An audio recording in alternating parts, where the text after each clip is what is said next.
This must be what it's like to farm in Canada. God knows what I'm doing.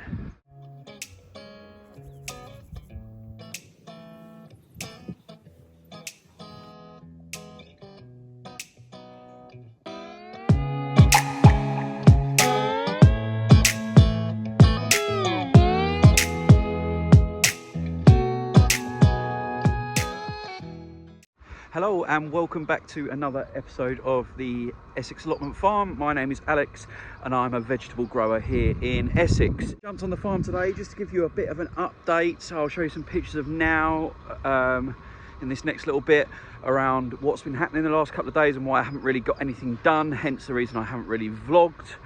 So yeah, let's have a look at that now.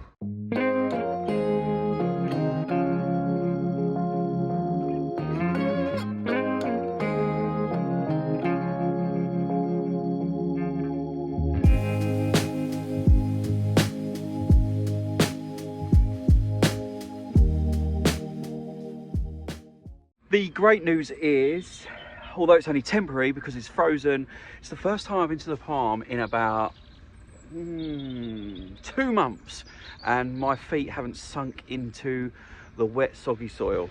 It's rock hard, the floor, and I've got a nice firm standing, which is different but nice.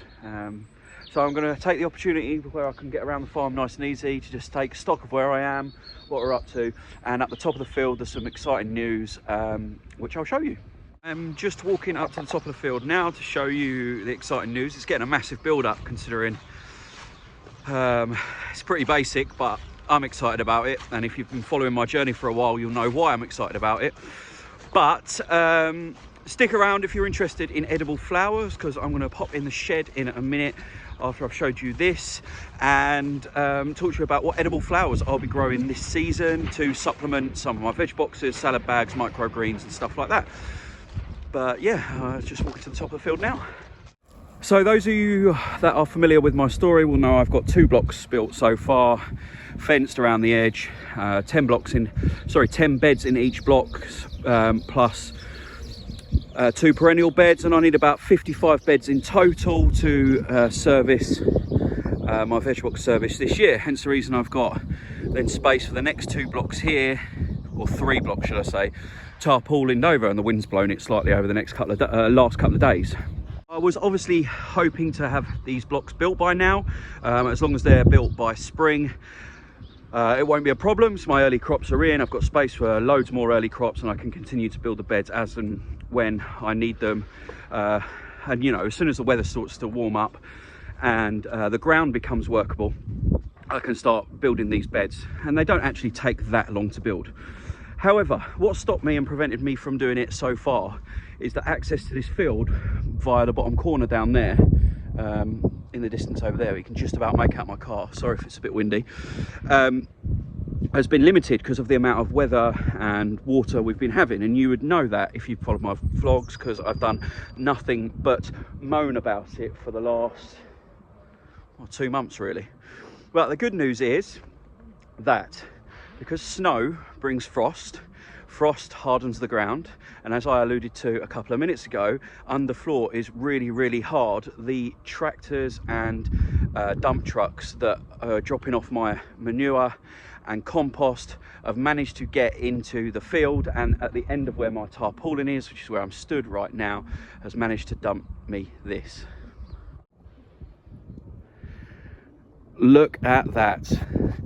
So that is my cow manure that I showed you in a few vlogs ago, that I'm going to use to condition some of the soil. And then behind it, oh my god, I'm so happy. Look at that. An absolute man mountain of compost ready to go to build all the blocks that I need for the spring. There must be about, I don't know, maybe 10 cubic tons of that. Is that the right word? Cubic meters of it, sorry, 10 cubic meters. It's pretty big. I've jumped into my shed because that little bit of breeze that you could hear is making it unbearably cold out there. So I just thought I'd jump in the shed and finish off talking to you about the compost and manure delivery. Anyway, so that I am a little bit warmer. So what I'll do is there are obviously 3 blocks still to be made. One block will have 10 beds and a perennial bed. Again, if you have watched so far, you'll know that I've got some strawberries planted in block C already and covered, even though block C isn't even made yet. So there'll be 10 annual beds supplementing or next to that perennial bed in that block. And then the final 2 blocks, so D and E, will have 12 beds, annual beds in each block, as opposed to 10 and a larger perennial bed. And what I'm going to do is put a small layer of that fairly rotted fairly rotted manure down first, on top of the clay soil that's already there. Then add bulk compost to that, and that's what will shape my beds. And like I've done in the other blocks, I'll wood chip the paths in between. There'll be loads and loads of organic matter, which is what I need to add to this clay soil to improve it over time. I will be broad forking the beds as well, but not rotivating them, only broad forking them before I add all the stuff to it. But I can't do that until it thaws out a little bit. First of all, the broad fork won't go in. And yeah, I just want to be warmer when I'm doing it. But I've still got time, and it's made me feel a hell of a lot better that that stuff is now in the field, and over the course of 3 weekends or 4 or 5 days, I can have all those beds built, because all I've got to do is measure them out and move, like handball the compost, and I can call on some friends and family to help me do that as and when it's right to do so. So yeah, I'm over the moon that that's in the top of the field. The majority of my materials that I've got to build the beds is here, and as soon as that sunshine breaks through and dries off this field a little bit, I can crack on with those beds, and I'm really confident now that I'll be ready well before I need to in the season. So that was the quick update from the farm. I told you it wasn't as exciting as I built it up to be.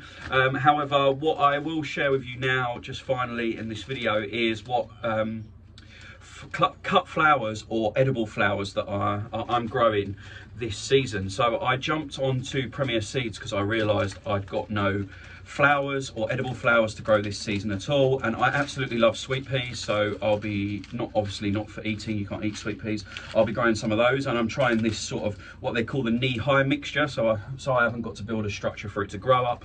I'm going to be chucking in a few sweet peas. That's just so that a couple of boxes in the summer, veg boxes, people can have a bunch of sweet peas with their boxes, on me, just as an added bonus. It's just something I feel would be nice to do for my customers a couple of times a season, as a bonus, as an added extra. And eventually, long term, I do want to grow some cut flowers to supplement some of my business model. So getting used to sowing stuff like sweet peas will be great. And then we move on to the edible ones. I've got some nasturtiums, and these ones are Whirlybird formula mixture, so a mixture of nasturtiums. I'm growing sunflower, teddy bear sunflowers. I'll chuck a video in now. Sunflower petals are edible, and they give quite a nice nutty taste to salad, sprinkling the petals in a salad bag, so that's why I'm growing those. But you'll see from that video that I just posted up, this particular variety are really heavy on petals. The petals go all the way into the centre, as opposed to the more traditional sunflower. So I'm looking forward to growing those, and I've had some success with those in the past. I'm growing some marigolds, French marigolds, which are edible, and also great for deterrent for cutworm, which we know, you'll have known from my previous vlogs that I have got a bit of an issue here with cutworm.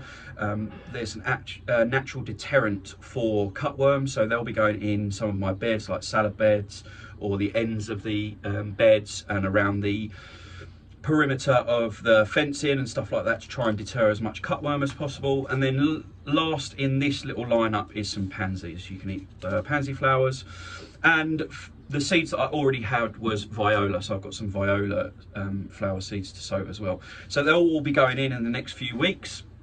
I've never been big on growing edible flowers, so it's just something a little bit new that I'm trying this year. Just to jazz up, make things different. Every salad bag now will be different. It'll have different varieties of salad bag, like lettuce in it, different varieties of mustard, lettuce, rockets, and now visually it will be quite cool as well. The one that I did forget again, which I've got seeds for already, is borage. I have grown borage before. I love borage. It's a quaint little flower. It tastes a bit like cucumber. So yeah, I'll be growing that again. That's it for today. It was a really quick update. I just thought I'd let you know what was going on and why I hadn't been vlogging. Although the weather has put stop to a lot of my progress, as usual, it feels like a reoccurring theme in these vlogs. I'm much more positive about it now because the absolute severe frost and snow has meant that I've got that manure and compost in the field, which is a massive weight off my mind. So thanks for watching, and as and when I start cracking on with the jobs again, I will keep you updated. As always, drop me any comments in the section below if you want to see anything in particular or want me to talk about anything in particular, and give it a thumbs up if you enjoyed it. See you soon.